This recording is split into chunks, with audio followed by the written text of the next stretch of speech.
исто бурна ноќ на хируршката клиника, така да ќе почнам со сообраќајните незгоди. Имаме 3 сообраќајни незгоди, кои што двајца пациенти се пуштени на домашно лекување со лесни телесни повреди. Една пациентка, 17 годишна, од Тетово е донесена со тешка телесна повреда и во моментов се извршува хируршка операција на пациентката.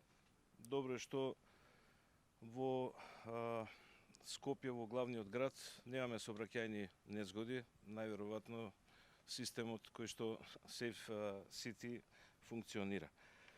Имаме политравматизирани тројца пациенти донесени со пат од висина, пациент 30 годишен од непознати причини, јавено е за овој пациент дека е пронајден паднат, е во животозагрозувачка состојба, извршено е оперативно лекување на арбетниот столб и моментално се наоѓа на клиниката за интензивно лекување.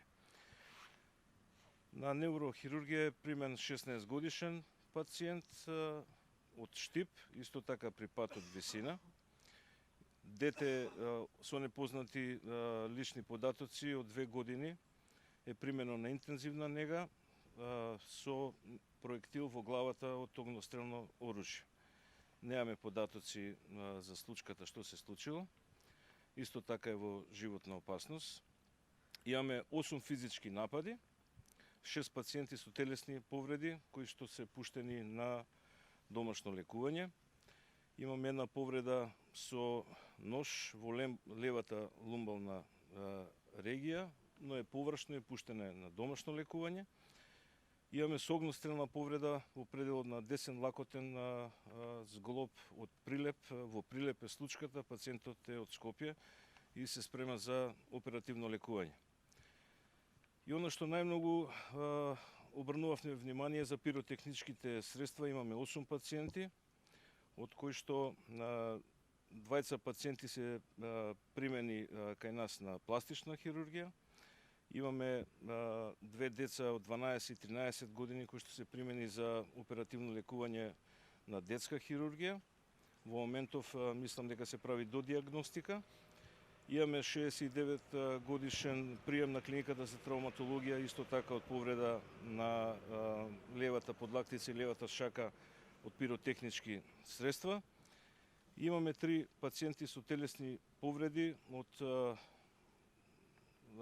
овие пиротехнички средства кои што се пуштени на домашно лекување.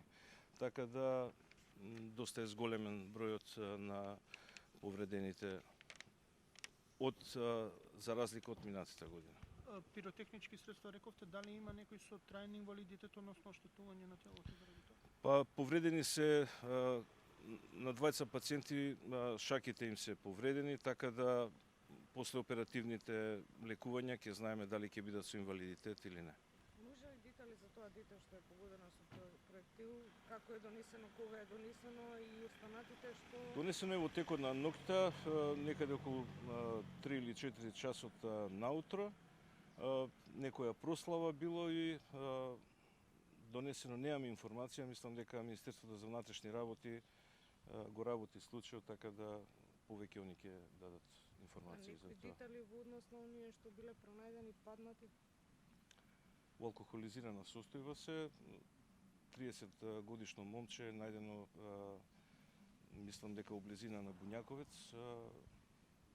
јавено од непознат анонимен јавувач, дојде на брза помош, пренесено е кај нас и е со повеќе скршеници на карлицата, скршеници на арбетниот столб и внатрешно крварење има, така да во текот на операцијата, додека траела операцијата, ја влошил својата состојба, па е пренесен во клиниката за интензивно лекување и во моментов е во стабилна состојба, но ќе видиме понатака.